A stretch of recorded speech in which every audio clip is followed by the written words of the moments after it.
Fala aí, galera do YouTube, agora nós estamos começando com o capítulo 22. Demorou muito para fazer esse vídeo, mas agora estou de volta e vou fazer novos vídeos. Eu não sei se vocês vão achar engraçado ou interessante. Vai, Lucas, vai. Quando eu passava por você, na minha TG, você nem me olhava, fazia de tudo pra me ver, pra me perceber, mas nem me olhava. Aí veio a herança do meu pai, do meu Aí, na moral, sou mais a Raíssa e a Luana. A mãe é a Ana. Agora eu fiquei doce. Agora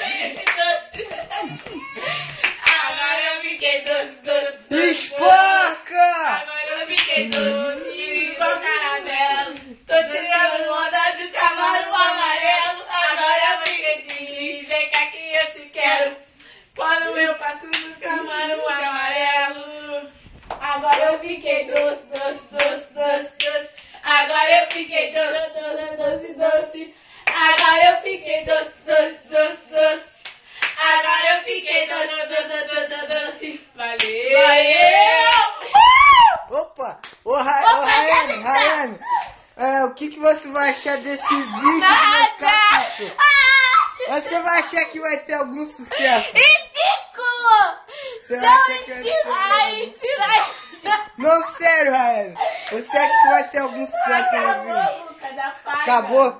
Bom, esse foi nosso capítulo 22. Agora eu tenho que cair realmente fora daqui.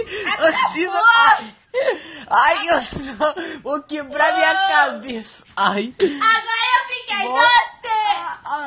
Acabou literal. Não, acabou nada.